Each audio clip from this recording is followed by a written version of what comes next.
You're listening to the Grind Line Podcast.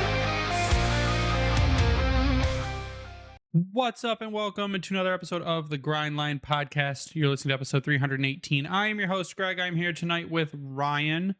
The Red Wings won a game. Peter Mrazek got a shutout. What year is this? Ryan, how are you doing tonight? Confused, but happy that they finally won a damn game. Is it too little too late? We don't want to ask these questions, right? Like, we just want to be happy that they won. It's hard to be. I'm trying to find the silver lining, but you look at the standings. They're still 2 points back of the Rangers.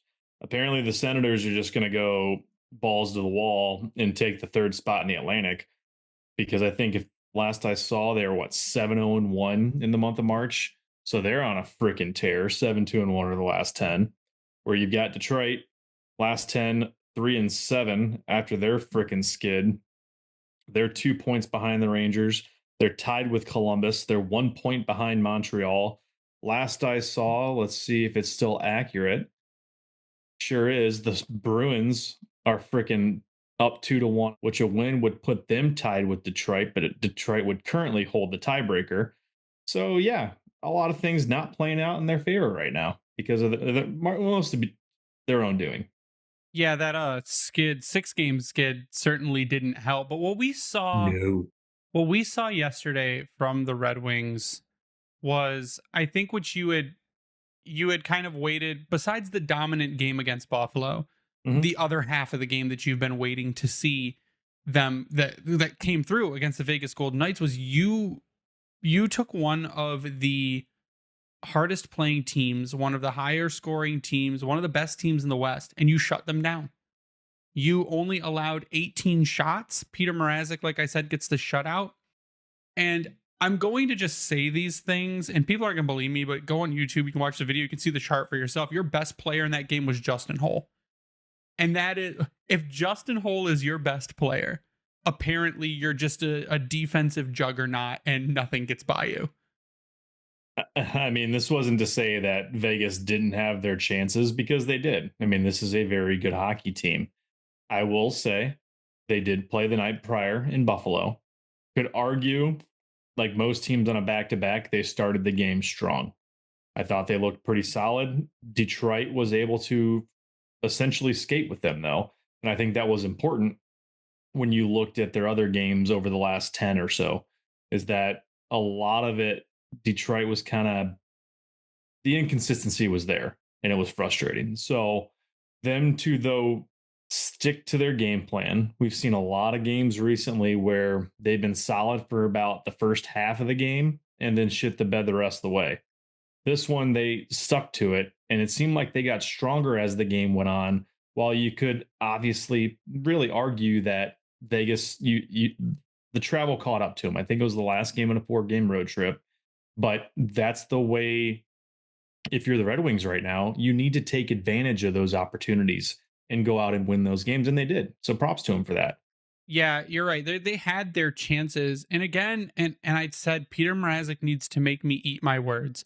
And Peter Mrazek made me eat my words. He's, the past couple of games, has been able to come up with timely saves, crazy glove saves. He's been able to sprawl out, then not leave his net, which has been one of his issues his entire career. So he's been more controlled for the most part. Yeah. And it's been overall impressive. So like I said, Justin Holl was your best player, followed by Simon Edvinsson, Albert Johansson, Marco Kasper, Erik Gustafsson, Vladimir Tarasenko. This is another story of just Albert with a Datsuk-like goal, which was kind of crazy out of him because he's not a dude who's really known for scoring all that much. He's a defensive defenseman, right? He's a NHL goal. He's a guy that you expect to go out there and just play some shutdown defense, maybe chip in every once in a while, because he's not offensively inept. It's not really his game.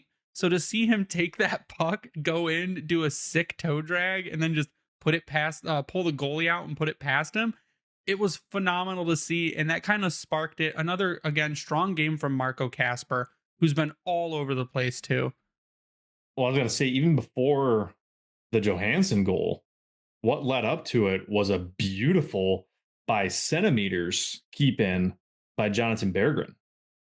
The way that he was able to, I'm surprised that they didn't challenge it, to be quite honest with you. But the way that he was able to make a spin, hold the puck in at the blue line, literally by the smallest of margins, to then make the play back up the boards and get it to Johansson. Art. It was a beautiful goal. And that was Peter Mrazek's first shutout for the Detroit Red Wings since January 22nd, 2018, when he had a 37 save shutout against the New Jersey Devils, and the Red Wings won 3-0 that night too. So overall, if you can play the rest of the season like you played yesterday, you're going to win more games than you lose. Now, are you going to get into the playoffs? Who knows? Because again, it's probably one of the tightest races in NHL history. What's happening right now in the East? The Maple Leafs are apparently afraid that they could fall out of a playoff spot, which is kind of wild to me. And the team you're really chasing probably is Philly right now. I mean, Devils could slide. It looks like Ottawa could end up going up into that divisional spot if they keep playing the way they're playing. You still have a shot at a wild card spot, and you need to beat out teams like Philly, who's making up ground. You need to beat out teams like the Rangers, who are back and forth. Now they won the other night. So is there a chance? Yes. Would there be a better chance if you hadn't shit the bed for 6 games? Absolutely. But it's games like this that I think can help turn them around and just give them that little extra push. And another guy we haven't talked about in a while because he's been a little quiet is Lucas Raymond. Lucas Raymond scores a beauty by getting the puck almost picked from him, kicks it back up to his stick and puts it in. And it's something like that you hope really fuels him going forward so that he can then get kind of revitalized, because he's been putting up points. He's been getting assists since the Four Nation faceoff, but he hasn't been scoring. So I feel like you needed that one goal from him to kind of just break that slump a little bit. And hopefully that fuels that top line to kick off again. You know what's incredible is that he's been on a slump, for a lack of better words, but he still has 69 points in 67 games played. Oh, yeah. Yeah, he's always going to be a point per game player this season.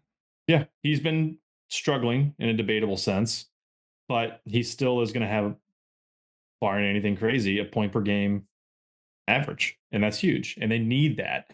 But they especially need the goals, I think. The playmaking's great. He's going to probably hit 50 assists on the season. And I'd have to go back and look up who had that most recently for Detroit. I'd say it's Zetterberg, going off a complete guess, but it'd be either him or Datsuk I would put that on, unless Larkins hit it, which I don't know of. Now I'm talking. Yep, Zetterberg. So the last Red Wing to have 50 plus assists in a season was Hank Zetterberg in 16-17. That tells you quite a bit about the state of this team, and so it's huge. That's I think that's a huge step going forward. And to have a guy like Raymond to finally get over the hump with the goal, though, he's still at 23 goals. I mean, you've got Patty Kane is looking to give Detroit 4 20 goal scorers, which again is going to be another huge feat, I think, for just where this team has been. So there's guys stepping up. Alex DeBrincat is apparently just wanting to score every game that he plays in now, which I absolutely love. You need to see this over the final 15 games. Are your top players making plays, but you also need that secondary help and defensive scoring help. I was watching the Leafs and Sens game, Senators, Saturday night on TSN during the CBC broadcast, excuse me. And Detroit is the 3rd lowest scoring defensive team. So goals from defensemen. The 2 below them, ironically enough, were Ottawa and Toronto. Detroit was 1 behind Montreal, I believe, if I remember correctly. I don't know how that's changed since that stat line. Obviously, the Wings have had defensive goal scoring. Don't know if anyone else has, but that speaks to a little bit to where those teams are at. I mean, Toronto, you shut down their top lines and they struggle, and they've been struggling. So it's going to be an interesting final couple weeks here of the season. What you're hoping happens, though, is that your guys that are kind of young guys coming up and guys that have been shifted around a little bit this season and got their line mates changed or their minutes changed, that have been picking up, continue that kind of pace. Like you're getting I'm not going to call Marco Kasper a depth scorer because right now he's on your second line, but Mhm. I think they've found natural chemistry between him and Kat and Kane, like you said. The past 16 games, Marco Kasper has 4 goals, 4 assists, 8 points. He's been really, really good. And you see, and it's not just the how he's doing it, it's his play away from the puck. It's the plays that he makes when he doesn't necessarily score, but he's generating those chances, that he's just so smart. And the passes that he's been making lately are passes that guys that have been in the league for 5, 10, 15 years make, because it's just the level of intelligence that he has when he's on the ice and the vision that he has. And those are the guys that Yzerman is known for drafting more recently, are those high IQ, high vision guys. And we were kind of wondering, like, hey, they move Marco to the wing. Is he going to be a winger in the NHL, or is he going to be a center in the NHL? And I think he's proven that he can absolutely be a center, especially over the last stretch here. He can absolutely be a center in the NHL. He needs to bump up his face-off numbers.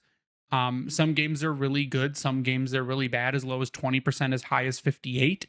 But if he can work on stuff like that, he has the defensive prowess to do it. His two-way game is very strong. He's not afraid to go to the corners and dig out pucks, and he's got really great vision. So I think Marco Kasper, if you were trying to think, well, what's going to happen when Danielson comes in? Is Kasper moved down to 3C? I think next season, if Good you don't situation. go out, yeah, if you don't go out and buy a center, I'm fully comfortable putting Marco Kasper as my 2C going into next season. Maybe bringing Danielson in as a winger, or Danielson in as his 3C, and letting him work in and see how it all shakes out. But you thought that your center depth, and I mean, for all intents and purposes, your center depth this season is kind of screwed because of the injuries to Kopp and how long Rask was out. But it's not as bad as it was, say, 2 weeks ago when you were playing Kasper on the wing, because he's more than proven himself in the position you put him in. I think what's important too, though, is that he's doing well wherever you put him at this point, especially within the top 6. I mean, I'll preface it that way. You put a lot of guys, you put skilled wingers or forwards around them, they're going to do better. But Kasper in particular, we've seen what he's done with Larkin and Raymond. The top six was kind of struggling. They made that shift, put him with Cat and Kane, who those two have just been going crazy in their own right. So to see that still is working, because I like comfort between those two. I think that's a good little mix. But Kasper getting that exposure and having that opportunity, I think, is huge for him. Not only his confidence, but also I think it's bringing a little bit of a spark to that line, because Cat's already an aggressive type player. I feel like with how things have gone of late, you're starting to see that a bit more with Kane. And Kasper, we already knew that he was going to bring it. So they're kind of feeding off each other in all the right ways right now. And I think that's very important over the final stretch. Yep, because coming up doesn't get any easier. No. You play the Caps tomorrow. You play Vegas again, who will be out for blood on Saturday. You play Utah on Monday, and then the Avalanche on Tuesday. So you do have a back-to-back coming up as well. And then you face the, hopefully by that time, not so red-hot Ottawa Senators. But we won't know until we get there. So we still, again, have like the hardest schedule coming up in the NHL to finish out the season. So you've got to buckle up and win several games that you probably should not win, starting with the Capitals game tomorrow. That sucks, man. It does suck. You're correct. It's what was it, like a 600 strength of schedule or something like that is what It's they've got something remaining. stupid. Tankathon knows. They're still number one. They were talking about it, I think, during the Vegas game with what they have left. And buckle up, man, because I mean, really, this road trip could officially decide how things might end up going. And it sucks to say it that way, but you've got 4 games against tough competition. Utah, it's on the road, so I'd say it's a toss up. They've played arguably decent against Colorado, but usually at home. Vegas, you don't know if they're fresh. Detroit's traveling. It's a scary game, so this could be rough. Yeah, their strength of schedule is a 601 with 15 games remaining. Your toughest opponents are the Caps, the Stars, the Golden Knights, the Hurricanes, 2 against the Panthers and the Avs. Your easiest opponents, 1 against the Bruins, 1 against the Utah Hockey Club. That's not even an easy one. No, one against the St. Louis Blues and one against the Montreal Canadiens. So, not great, but I think I mentioned it last week to Tyler. Maybe some of those teams down the stretch start to rest some guys for playoffs. Like maybe Florida starts to rest some guys. Maybe Vegas starts to rest some guys, or Dallas. Maybe you catch a break with guys trying not to hurt themselves before playoffs. But like he's probably not, but there's a chance. Well, you mentioned St. Louis and Utah. Guess what? They're both still right there in the playoff hunt for the wild card. So they're not going to be taking the night off, because as it stands right now, on this Monday evening, St. Louis is tied with Vancouver in points. Utah is 2 points back. So if you're those games absolutely will mean something. Then you've got Colorado. They're not going to get Winnipeg, but now you're playing for seeding because you're only 2 points behind Dallas. However, Dallas has 2 games in hand. Those games will feel like playoff games to the Red Every Wings. game We'll see from how here they on fare. out will. It's going to be playoff games for the rest of the season into the playoffs. Whether or not they get there is to be seen, but they pretty much their margin of error is near zero at this point. And with that, we're going to take a quick break. Word from our sponsors. We'll be right back to talk about trade rumors floating around and a promising Red Wings prospect. So give us 1 minute. Word from our sponsors. We'll be right back. It might not feel like it, but spring's right around the corner. Know how you can tell? Golfers are hitting the links, and we have some tournaments to talk about. And if you want to do more than just talk, put your money where your mouth is. Get in on all the tee to green action with DraftKings Sportsbook. From Thursday's opening round through the closing round Sunday, DraftKings Sportsbook has you covered with tournament props, live betting, odds boosts, and so much more. If you've never bet on golf before, it's easier than you think. Just pick something simple like a golfer to win the tournament and make your pick. It's just that easy. Here's something special for first-timers, though. New DraftKings customers bet $5 to get $150 in bonus bets instantly. So download the DraftKings Sportsbook app and use code THPN. That's code THPN for new customers to get $150 in bonus bets when you bet just $5. Only on DraftKings. The crown is yours. Gambling problem? Call 1-800-GAMBLER. In New York, call 877-8-HOPE-NY or text HOPE-NY 467-369. In Connecticut, help is available for problem gambling. Call 888-789-7777 or visit ccpg.org. Please play responsibly. On behalf of Boot Hill Casino and Resort in Kansas, 21 and over. Age and eligibility varies by jurisdiction. Void in Ontario. Bonus bets expire 168 hours after issuance. For additional terms and responsible gaming resources, see dkng.co/ice. And we're back. Erik Karlsson, Ryan. I'm just going to start it like that. There's a rumor floating around by one. Now, again, these are rumor sites that post stuff. This one, though, has a little bit more of a following than the rando guys that just post stuff. NHL, I think the account's just called NHL Trade Rumors. They've got like 16,000 and something followers online. But they have stated that there have been talks the Red Wings might look to acquire Erik Karlsson from the Pittsburgh Penguins this summer. And I have strong thoughts on acquiring Erik Karlsson from the Pittsburgh Penguins. So I guess I'll give my little spiel first. Erik Karlsson is overall, if you look at the evolving hockey charts, overall an 88. So he's in the upper echelon of defensemen in the NHL, with an offense of 98. That's why he's at an 88 and a defense of 8. Erik Karlsson has historically been pretty bad defensively. He's always been very good offensively, and offense is generally weighted heavier than defense. He has currently got 2 seasons left at $10 million a season with the Pittsburgh Penguins. He is 34 years old. He's a right shot defenseman. I'm not touching Erik Karlsson for close to his current contract.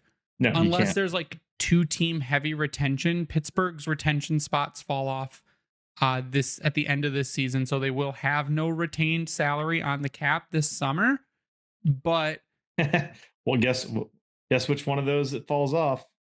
Wait, is it Jeff Petrie? Yeah. Amazing.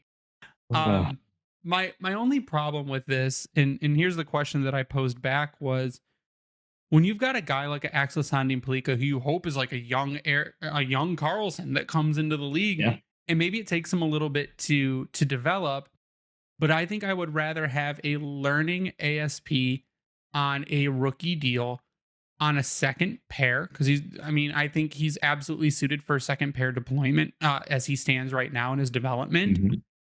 And be able to have him in there, get a left side D-man for him, someone like a Gavrikov, which I mentioned online, who is extremely good defensively, like a shutdown defensive guy, and that's his game. And then move Sherratt to the third pair with Albert Johansson, and then on the top pair have Edvinsson and Seider. I think that sets you up better to give you a bunch of free money to sign forward. That gives what you're hoping to be your stud star rookie defenseman very valuable playing time. I just don't think at the stage that the Red Wings are at, that Erik Karlsson fills the kind of need that they have. Yeah, it's tough because the name, we've talked about him the last several years. I think when he became a free agent previously, we were hoping like, yeah, Detroit's in a bad spot, but maybe they can bring him in. Maybe they can make things work there. And then he signed an $11.5 million deal, and you're just like, I'm just kidding. We didn't want any part of that. I mean, at the time, that was brutal. With the way the cap's going, it could potentially work. But to your point, even on a retained salary, you're still looking at $6 million. And I mean, if it's a double retention, what's that bring it down? What's 11.5 times? Someone said broke out. If Pitt retains half, which would bring them down to $5 million, and then if you could have another team retain I'm bad at half, math, but I feel like 11.5 divided by 2. Oh, it's 11.5. I thought it was 10 million. So then you're getting him at like 5.75 or whatever. Yeah. 5.75. And then if you could have another team retain 25% of that, and you could get Erik Karlsson at around 4 million, I would do that. Sure. Great. But at some point, you're expecting Erik Karlsson to, on at least second part of his contract, like the second year, to be your bottom pair right defenseman. And your second pair becomes ASP at that point. Because I don't even see ASP in Grand Rapids for half a season. No, I mean, the hope is that, not saying that we want him to fail, but we hope that his SHL team loses and we can have him by the end of this season. But I mean, to your point, 4.3-ish million for Erik Karlsson as your third pair defenseman. I like that idea better than what a Justin Hall or Jeff Petrie would be making. I get it. Petrie's cheap, but it's because he's been retained twice, to include a team like Pittsburgh that is holding on to $2 million+ of him. Because technically Petrie's making over $6 million. So if you can get a guy like Erik Karlsson at a little over $4 million, it could be fun. But it really helps you on special teams. Absolutely. Offensively, which they are already shown with Mo Seider leading their first power play unit. You don't need to worry about that too much, because guess what? When ASP gets over here and he does get into Detroit, that's who you hope is, for at least a short time, your second power play quarterback, if not slowly overtaking Seider on the first one. He's going to turn 35 at the end of May. Now you're going to have him through 35 into 36 and 36 into 37. Is it the worst thing in the world with their contract situation? Possibly not. But at the same time, it's risky. I mean, I'll give him props. The question for a while was, can he stay healthy? Or would he be healthy, I should say? And he's done well since really the year that he left San Jose. So he's played 82. He's on pace to play, I think, 82 games again this season.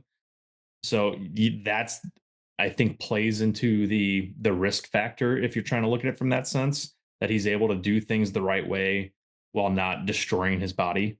So, and he's still playing a decent chunk of minutes. What's he averaging on average time on ice right now? He's still averaging over 23 minutes a game. Yeah, he's should be on the top pair in Pitt. Yeah.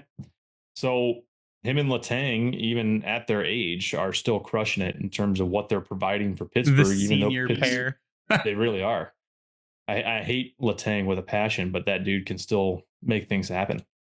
I think we were talking about, if they would have went and got him from San Jose, we were excited about the prospect of it.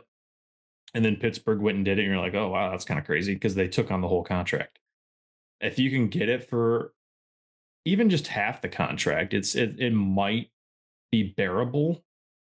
But I think in the same sense, if you did make it happen, you got to jettison a contract. You got to Yep. try to cut that cost, because if you do try to bring in someone young like ASP, then you're still not on the hook big time for a lot of salary cap going away. So what I saw floated was, hey, if you traded them Berggren and you had them take Gustafsson and you had them retain just so that they could dump the contract, because Pittsburgh should be going into a rebuild. That's what they really need to start doing, is dumping contracts, getting picks, getting young guys from other teams just to try and start and like pump this rebuild forward, because Sid's on his last leg, Malkin's on his last leg. Like you said, Letang is old.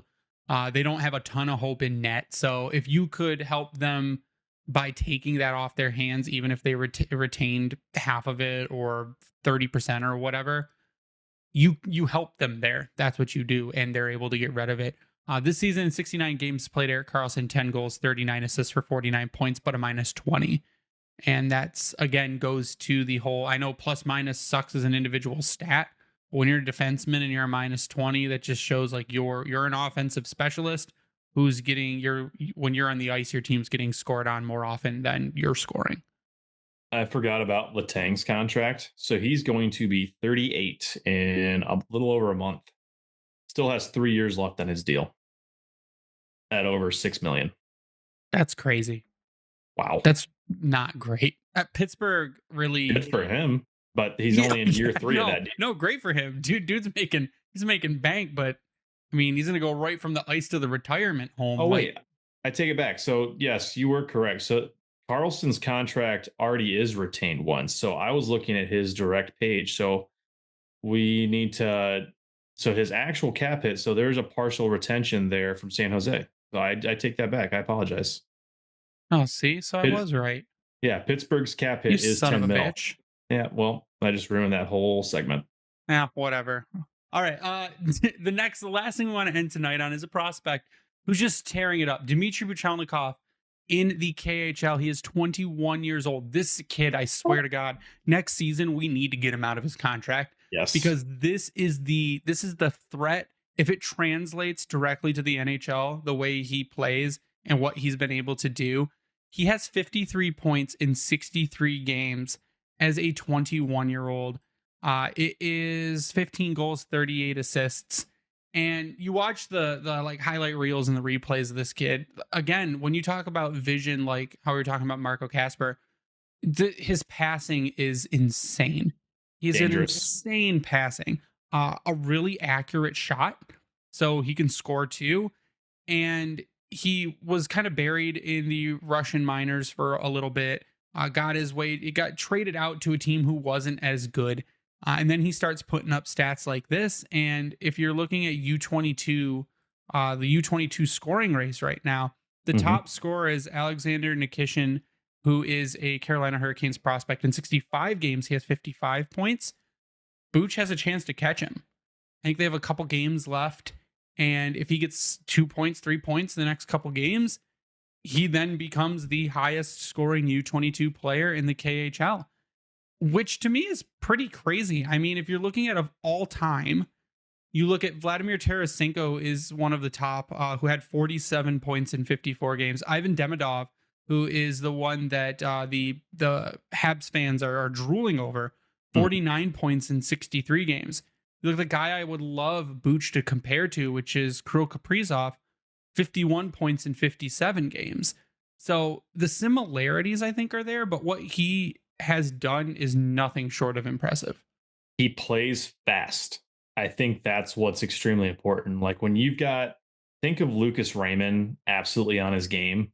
I think that's a good way you can compare to him, or like a good comparison for him, because he's always moving the ice. Like if you go check out at LGRW prospects, Red Wings prospects on which X. You should, because they are amazing and they post all prospect stuff. They've got some awesome clips from today's game in particular on the 17th. And just him being all over the ice, a puck hog, putting on the body, and he's just quick and decisive with what he's trying to do. And like I said, if you watch Raymond, especially in the Vegas game, I think that's where he really started to look comfortable again. That is what you're kind of getting from a Booch type player, and they need that. But he's also got, as we mentioned, a scary shot that if you can add that to the list, like you're looking at a cat type shot potentially, Raymond work ethic. This might be some high level expectation setting, but when you watch what he does out there, because I don't think he's that big of a guy, is he? No, he's not. That's what you would hope for. I mean, you've got Cat out there. He's a little firecracker. But Booch is coming in at. He is 5'10", 170 pounds, right shot. Oh, he's actually comparable to Raymond. Because Ray, I believe, Raymond's only 5'11". Alex DeBrincat is 5'8". Plays with fire. He's not the biggest guy in the world, but he's strong on the ice. And that's what you hope for. And the fact that what I think is important for him in comparison to many of the other guys is that the KHL is no joke of a league. Like you could really put it up there, depending on how you want to look at it, between the SHL and them as the second best or third best league in the world behind the AHL and the NHL. I would still say the KHL is better than the AHL. Okay, so sorry, let's go. So then arguably you do AHL, KHL, SHL, interchangeable than the AHL? Maybe, yeah. I would say if you put the NHL up top, your second best league is dependent on the day. The KHL. Let's leave or the NHL out entirely. Let's just go with the top tier leagues. It's one of the top 3 leagues in the world, and that's important. But they're also playing on NHL style ice, where in the SHL and these other Euro teams are typically on the international ice for the most part. It's which we wouldn't see that much of a difference, I think, with a guy like ASP or NBN. But for Booch, he's already comfortable with the speed. You know, there's former NHLers in the KHL as well as the SHL, but the competition's there, and he's already playing at a high level, and he's at an age where he could be impactful in Detroit almost immediately. Yeah, and Kirill Kaprizov is also 5'10". He's 203 pounds, but the same height. So yeah, it's something to get excited about. I think, like you said, we're setting high expectations. We're setting high expectations, but he's a guy that looks like he could live up to those high expectations. And for the Russian fears of people saying, "Oh, he's never going to come over," or he could stay in Russia for his entire career because they'll just dump a boatload of cash. He trains over here in the summer with the other prospects. There's pictures of him doing it. He has said over and over again that he wants to come play in the NHL, but players in the KHL don't really have any interest in playing in the AHL because it is a lower level of hockey. Mm-hmm. He'll come right over and play for the Wings. I'm hoping there should be slots available this summer that are up for grabs. I'm hoping he can come over for prospect action, like prospect tournament and like the red and white game, steal a spot there, and then they can do what they did with Michkov in Philadelphia. And they basically give him the money to buy out his contract so that he can come play for the big club. So that is my hope for Buchelnikov. He is the guy to watch right now in the last couple games, as well as ASP in the last game or two that he has left. I think they're in the play-in round of the playoffs, the 1/8 of the playoffs, which is a best of 3. So he could be knocked out. And if he should show up in a Detroit sweater and hit the ice for them. Ryan, I want to get your final thoughts before we sign off tonight. Yeah, final thoughts. I mean, I hope Booch, for the sake of it, I mean, we're excited for a next great Russian in Detroit. And if he wants to follow those steps of a Datsuk, even go back to Fedorov, I mean, he's seen both probably enough to be like, yeah, I want to add my name to that list. We hope that would have been Svechnikov, but I digress. We got the wrong one. But yeah, it's going to be a long month, man. I tell you what. And just keep playing good hockey. I think that's all we can ask for, and pray for some extra puck luck, because I feel like they've been playing to a level where they can play with anybody, but they just need all 3 aspects to play good enough to try to win hockey games. We can't have an off night from the decor. We know the penalty kill is pretty much a given goal, so you need to stay out of the box as much as possible. But you also need your goalies to make saves. We've seen that with Mrazek here of late. I think it's been awesome. I'm excited that he's here to try to help the team win. And we know that he can lead them to the playoffs because, well, he's done it before. So there's hope. There's still some optimism. It's gonna take a lot of help, but there's a chance. So already Ryan 33. Yeah, just combine your games. Combine the game you played against Buffalo with the game you played against the Vegas Golden Knights. If you can combine those two and play that kind of game for the rest of the season, you will win more games than you lose.